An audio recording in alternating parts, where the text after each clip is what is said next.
হরিহরপাড়ায় মুখোশধারী মহিলা ও যুবকের আতঙ্ক। অপহরণের চেষ্টা ভেস্তে দিল ১২ বছরের কিশোর। মুর্শিদাবাদ জেলার হরিহরপাড়া থানার হুমাইপুর অঞ্চলে মুখোশধারী এক মহিলা ও এক যুবকের রহস্যজনক ঘোরাফেরাকে ঘিরে চাঞ্চল্য ছড়িয়েছে। স্থানীয় সূত্রে জানা গেছে, হুমাইপুর গ্রামের এক ১২ বছরের কিশোরকে জোর করে ধরে নিয়ে যাওয়ার চেষ্টা করা হয়। তবে উপস্থিত বুদ্ধি ও সাহসিকতার জোরে কোনো ক্রমে ওই কিশোর তাদের হাত থেকে পালিয়ে বাড়িতে ফিরে আসে। পরিবারের অভিযোগ, অভিযুক্তরা মুখে মুখোশ পরে এলাকায় ঘোরাফেরা করছিল এবং সুযোগ বুঝে শিশুটিকে ফুসলিয়ে নিয়ে যাওয়ার চেষ্টা করে। কিশোরের চিৎকারে আশপাশের মানুষ সতর্ক হয়ে উঠলে অভিযুক্তরা সেখান থেকে পালিয়ে যায় বলে দাবি। এছাড়াও এলাকাবাসীর অভিযোগ, সম্প্রতি ওই এলাকায় ছাগল চুরির ঘটনাও বেড়েছে। একই ব্যক্তিরা এই চুরির ঘটনার সঙ্গে জড়িত থাকতে পারে বলেও সন্দেহ প্রকাশ করছেন অনেকে।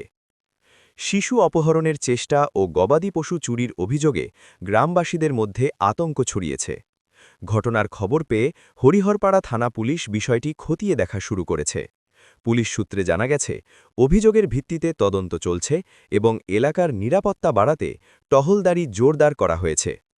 এদিকে স্থানীয় বাসিন্দারা শিশুদের একা বাইরে না পাঠানোর পরামর্শ দিচ্ছেন এবং সন্দেহভাজন কাউকে দেখলে দ্রুত থানায় খবর দেওয়ার আবেদন জানিয়েছেন।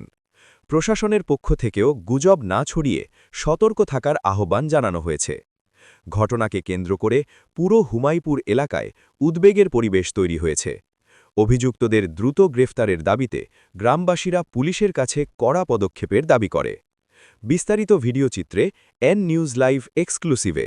তোমাকে ইনজেকশন করেছিল? কোথায়? মাথায়। মাথায়? হ্যাঁ। আর ওই গাড়িতে আর কজন ছিল? জানি না। তুমি দেখো না কাউকে? না। তুমি কিভাবে বাড়ালে?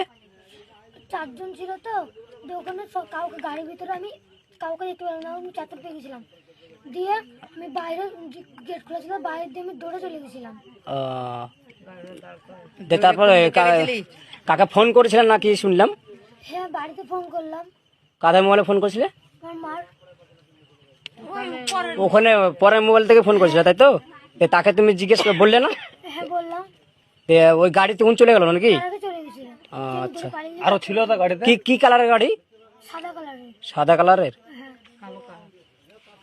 আরে গাড়িতে আরো ছেলেপিলে ছিল নাকি, না তুমি একা? দেখুন, আমরা যতটুকু জানি যে এই কিছুদিন থেকেই একটা বাচ্চা ছেলে ধরার মতো বা ছাগল চুরি বা বিভিন্ন রকমের মোবাইল থেকে আরম্ভ করে হরিহরপাড়া ব্লকের মধ্যে আমরা কয়েকটা জায়গায় শুনতে পাচ্ছি যে এরকম দুর্ঘটনা ঘটছে।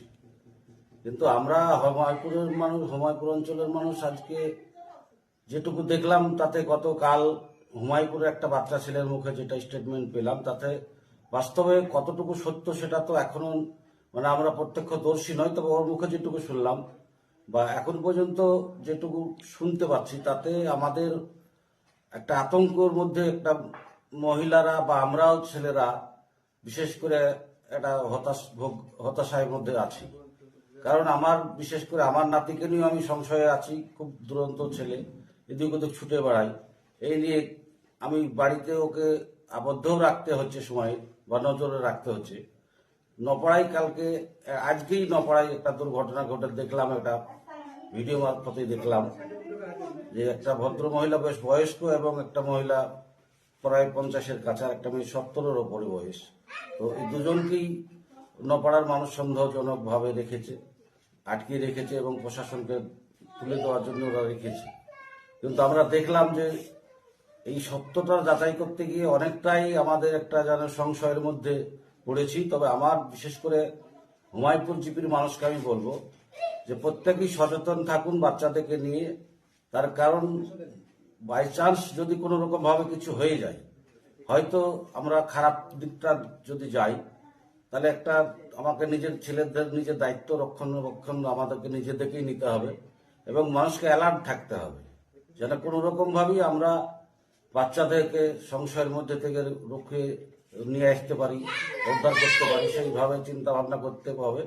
এবং কোথাকার কোনো মহিলা বা কোনো ছেলে দেখে যদি সন্দেহ হয়, তাহলে দেশবাসীকে বলবো যে আপনারা অন্তত তাদের নাম ঠিকানা নিয়ে তাদেরকে যাচাই করবেন যে মানুষগুলা কোথাকার, কি বলতে চাইছে, এগুলা কিন্তু তাদের অ্যাড্রেসটা নিতে হবে। এবং যদি আমার মধ্যে কোথাও দেখা গেল সন্দেহ আছে, আমার হুমায়ুনপুর জিপির ক্যাম্প আছে, আমাদের এখানে ক্যাম্পকে জানাতে হবে এবং আমাদের হরিহরপাড়া থানাকে সঙ্গে সঙ্গে ইনফর্ম করতে হবে। এটা আমি কিন্তু হুমায়ুনপুর অঞ্চলের মানুষের কাছে আমার বিশেষ আবেদন বা অনুরোধ, আপনারা এইটুকু করবেন, এই হচ্ছে আমার বক্তব্য। বাচ্চা ধরার যে গুজব বলা ঘটছে এগুলা কি সঠিক? দেখুন, গুজব যেমন আপনারা শুনতে পাচ্ছেন সেরকম ভাবে আমরাও শুনতে পাচ্ছি। এবং আমি যতটা খোঁজবাজ নিয়ে দেখলাম এবং সেই ছেলেটা পুলিশের সামনে যেভাবে বলছে কথাটা, বাচ্চা ছেলে হিসাবে আমরা একবারে কথাটা ফেলে দিতেও পারছি না। হয়তো বাচ্চা মিথ্যে কথা বলতে পারে এরকম মনে হচ্ছে, আবার তার কোনো সঠিক কিন্তু তথ্য বা প্রমাণ নেই যে প্রকৃতপক্ষে এই ঘটনা তার সঙ্গে ঘটেছে। তার প্রমাণও কিন্তু আমরা এখনো পর্যন্ত পুলিশও পাইনি বা আমরাও এখনো পর্যন্ত বুঝতে পারিনি। তবু এলাকায় একটা আতঙ্ক এরকম ছড়াচ্ছে। আজকে যেমন নওপাড়াতে দুজন মহিলাকে ওনাকে ধরে রেখেছিল যে ছেলে ধরাবে, এইরকম ধরনের গুজব মানে রটছে আর কি এলাকায়। তবু প্রত্যেকটা গার্জেনের কাছে আমার একটা মানে এই অনুরোধ থাকবে যে একবারে গুজব বলে হয়তো ফেলে দেওয়া ঠিক না। নিজের সন্তানদেরকে বা নিজের ছেলে মেয়েদের নিজেদের নজরে রাখবে এবং তদারকির ভিতরে রাখবে। এটাই আমার বার্তা, আমার দেশবাসী বা হুমায়ুনপুর অঞ্চলের লোকের কাছে আমার এটাই বার্তা প্রধান হিসাবে, যে আপনারা সতর্ক থাকবেন। নিজেদের ছেলে কোথায় যাচ্ছে, শুধু এই কিডন্যাপ বলেও না, অনেক সময় রাস্তাঘাটে এলোপাতাড়ি চলতে গিয়ে অ্যাক্সিডেন্ট হচ্ছে। আজকাল গাড়ি ঘোড়ার মানে যাতায়াত রাস্তাতে বেশি। সুতরাং আমি মা বাবাদের কাছে অনুরোধ করব, আপনাদের ছেলেরা যাতে বাইরে অযথা ঘোরাঘুরি না করে, আপনাদের নজরের বাইরে যাতে না যায় সেরকম ভাবে আপনারা লক্ষ্য রাখুন। খেলাধুলা করবে, আপনারা সঙ্গে যান, সেখানে সময় দেন, তাদেরকে খেলাধুলা করিয়ে। আচ্ছা, আপনাদের যে হুমায়ুনপুরে একটা বাচ্চা নিয়ে কালকে চলে গেছিল, এটা কি বলছেন এটার ব্যাপারে?